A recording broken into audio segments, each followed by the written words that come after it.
Oh, Harrison's a sci-fi movie. They thought they were going to get, I don't know, Star Wars. Star Wars is. Yeah. Well, they got very, very, very, very deep. Yeah. And it took Harry a while to get with it, but, you know, he's fun.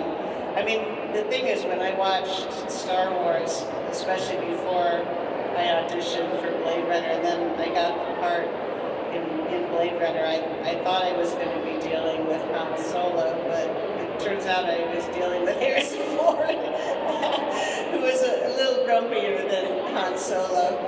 Although Han Solo was pretty grumpy too, come to think of it. And another film you did, which I absolutely adore, Young Doctors in Love. Yeah, That's a really fun. It's a great cast too. it's cute. I mean, you could definitely say Young Doctors in Love is cute, but I think Gary had some trouble with it in the sense that he had come out. Well, he had been primarily a producer, so this was the first time he was the director, and he had Morgan, Mindy, Vern and Shirley. What was another show? Oh, Happy Days. Yeah, Happy Days. What else did he produce? I think those were the Those main. were all of spin-offs of all those, and he dabbled in some other stuff, but that was his kind of core. Yeah, but he worked a lot of years on Happy Days, and so when he got behind the camera as the director, he wasn't as familiar with. He was familiar with gags. You know, he did a lot of gags. Like one of the gags in Young Doctors in Love is that we had a little person working on the show, and he's in the background trying to throw the phone up and get the phone to hang up because the phone's on the wall, and everybody loved that, and everyone loved to Hector, even as, you know what I mean, because he dressed up. He was a drag, so trying to Gangster in disguise. Gangster in disguise because I don't want to catch him, and so everyone loved that. But they were primarily gags that I think at the end when he figured out he had to edit it together, it's not the same as a movie. Didn't Gary go on to do Pretty Woman? Yes. Yeah. Okay. So He used Hector in that. yeah, he got his sea legs in Young Doctors in Love, I think. I think that absolutely. That was my first time Harry needs to. Oh, I love Harry. Is Harry This still alive? finger in the urine Yeah. and this finger in my mouth. Now, how old is Harry? Wait, Is he living? no, he passed. When did he He die? passed about 3-4 years ago. 3-4 years ago. Oh my goodness. I mean, he was pretty old actually when we did Blade Runner, so we knew he was up there in age. He might have been.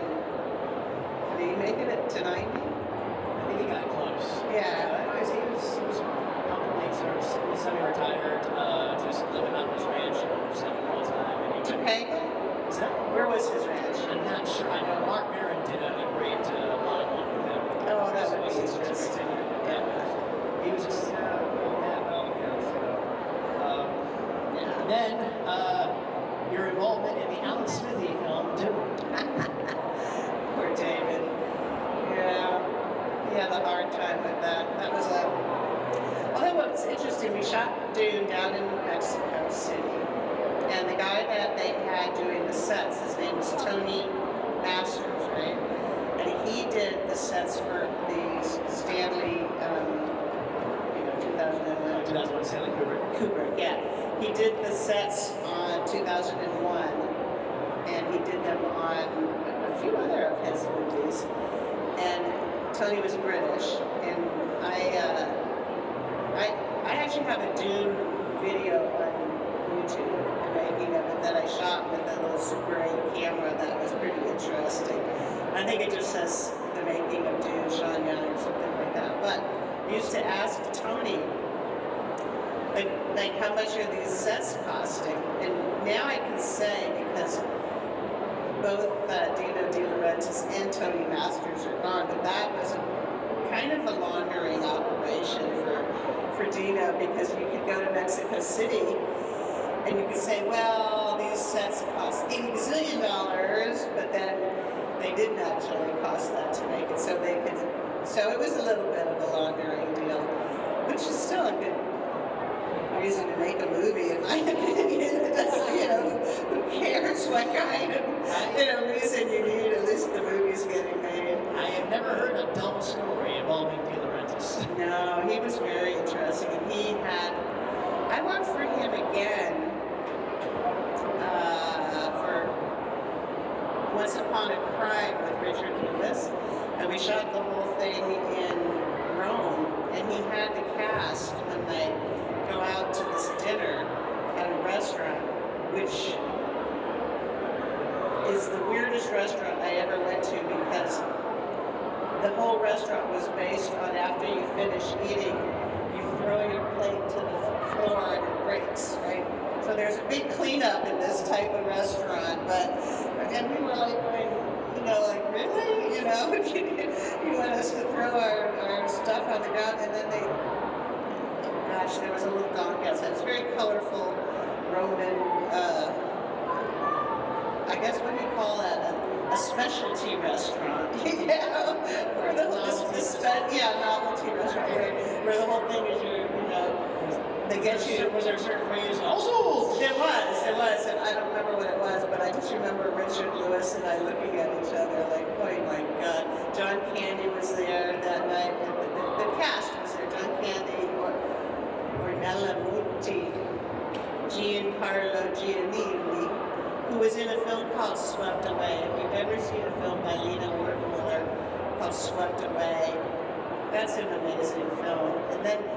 And then his son, I can't remember his son's name, Giancarlo's son, but he was working on the camera crew, he was pretty young, and then he went on to make the remake of Swept Away that Madonna was in, and he played the part that his dad played in the original Swept Away, which was a little weird, but whatever, yeah. But hey, good work if you can get it. Exactly. One more thing I wanted to touch on, just because it may not be a great movie, but I enjoyed it. If anything first cast, Baby Secretly Lost. Oh, I like Baby. Yeah. I mean, it was a very early version of what would be called a visual effects movie. They would never make that movie now the way they made it then, because they had little people that were like gymnasts that would crawl inside this rubber thing that was the baby, and then they'd have a headset on, and they were basically blind in there.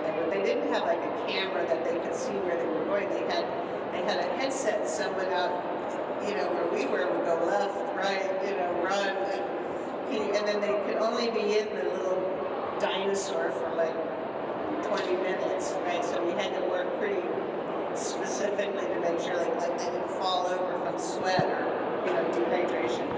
And there were some special effects. I feel like Baby Secret of the Lost Legend was one of the first visual effects, because we did have green screen, not a lot, but we did, and it was the beginning of that. And then the movie came out in the theaters, but in my opinion, the folks that are most interested in dinosaurs are like babies, or like 18 months old, or like a year old, and that. So they really missed their audience, and the movie got more popular. I think it began to get popular when videos. Remember Blockbuster? Oh my God, Blockbuster! Wow, what a difference Blockbuster is. It was such a different era. So you pop in this video, right? And then I remember the first after videos. I remember when the video business started to die, because what were the records called that you could put in?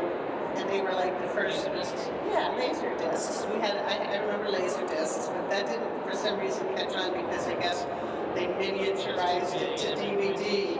Yeah, the DVD, that was the transition, and now I still own a bunch of DVDs, but I don't really play them that often because we're streaming now. I can't even imagine sort of the younger people trying to imagine what it was. In 1980, I didn't even have a cell phone, right? I didn't have a cell phone. And I see my my two sons and their electronic addiction, and I'm telling you, I'm a little worried, okay? Because when you're like this all the time, you know, now there are all these neck injuries that younger people are sort of dealing with because they never look up from their phone. It's a little worrisome. But we'll see. There's going to be a new incarnation of technology.